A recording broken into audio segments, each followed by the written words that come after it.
ባለሰፊ መሬቷ የበርካታ ወንዞች መገኛዋ ደግሞም የወጣቶች ምድር ኢትዮጵያ ከዓመታት በፊት ለስንዴ ግዢ ከ1 ቢሊዮን የአሜሪካን ዶላር በላይ ማውጣት ብቻ ሳይሆን የእርዳታ ስንዴ ከሚቀበሉ ሀገራት መካከል ቀዳሚዋም ነበረች። ይህ ለምን ሆነ ለሚለው ጥያቄ ምላሽ የሚሰጡ የምጣኔ ሀብት ተመራማሪዎች ዋነኛው ምክንያት ከደካማ ፖሊሲዋ ወይም ከመሪዎቿ ርዕዮተ ዓለም እንደሚቀዳ ያስረግጣሉ። ኢትዮጵያ ወደ 74 ሚሊዮን ሄክታር የሚሆን እርሻ መሬት አላት። በዛ ላይ ደግሞ ከ120 ቢሊዮን ኪዩቢክ ሜትር የሚሆን ውሃ ወንዞቻችን በአራቱም አቅጣጫ ይዘው ይሄዳሉ እና እነዚህን ሁለቱ አገናኝቶና ትልቅ የወጣት ኃይል ያላት ሀገር በግብርናው ዘርፍ መሄድ አለባት ተብሎ ብዙ ነገር ሲነገርላት የነበረ ነገር ነው። ግን ይሄ ከርዕዮተ ዓለምም ከሌሎችም ጋር በተያያዘ ምክንያት ብዙ መሄድ አልቻልንም ነበር።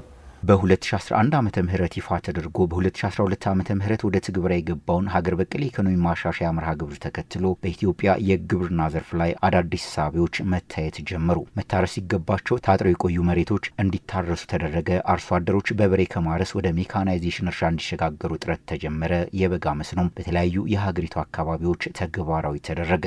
ክረምት ሰራ ጥሩ ነገር ነው። እሱ አርቨስት ይደረግ፣ በጋም እንሰራለን። ልክ በጋውን ስንጨርስ ደግሞ ክረምት እንቀጥላለን።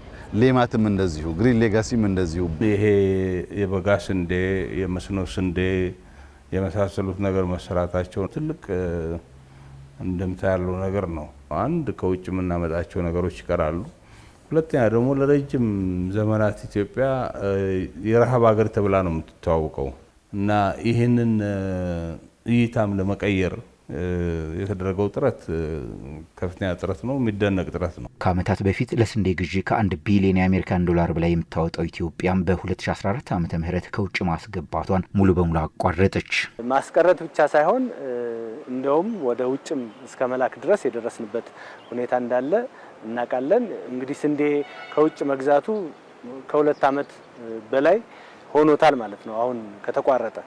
ስለዚህ በዚህ ዙሪያ በሰብል ልማት በበጋ ስንዴም በመኸርም በበጋም የምናመርተው የስንዴ ምርት በከፍተኛ ሁኔታ የጨመረበት ሁኔታ አለ። ስንዴ ብቻ ሳይሆን በሰብል ልማት በአጠቃላይ ያመጣናቸው ለውጦች በጣም ከፍተኛ ናቸው። ባለፉት ዓመታት በተከናወኑ ስራዎች በስንዴ ምርት እምብዛም የማይታወቁ አካባቢዎች ዛሬ ላይ በዓመት 2 ጊዜ ስንዴ ማምረት መጀመራቸውን ጠቅላይ ሚኒስትር አብይ አህመድ በአፋር ክልል ጉብኝት ባደረጉበት ወቅት ተናግረዋል።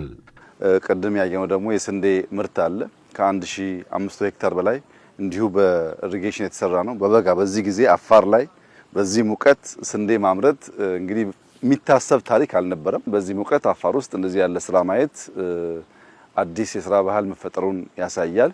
ህዝባችን እንዲበረታ እንዲሰራ ሰርቶ ብቻ በላቡ ራሱን ማኖር ራሱን ማቆየት ለልጆቹ መልካም ሀገር መተው የሚችለው በልመና አይደለም፣ በስራ ብቻ ነው።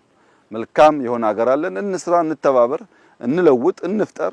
በዚያ መንገድ ልጆቻችን የማይለምኑ በአንጻሩ የሚሄዱ ሆነው ሀገር እንዲረከቡ ስለሚያስችል እንበርታ፣ እንስራላለው።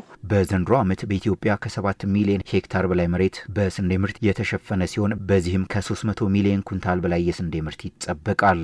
በዚህ ዓመት ኢትዮጵያ ከ7.7 ሚሊዮን ሄክታር ያላነሰ በስንዴ ሰብል የሸፈነች ሲሆን ከዚህም ከ300 ሚሊዮን ኩንታል ያላነሰ ምርት ይጠበቃል። ይሄን ሴክተሩን ለሚያውቁ ሰዎች ስንዴ ከውጭ ማስገባት የለባትም ኢትዮጵያ ማምረት አለባት ብሎ ለወሰኑ ሰዎች እንደ ተአምር ሊወሰድ ይችላል። ዛሬ ኢትዮጵያ በአፍሪካ ከፍተኛው ስንዴ አምራች ሀገር አድርጓታል።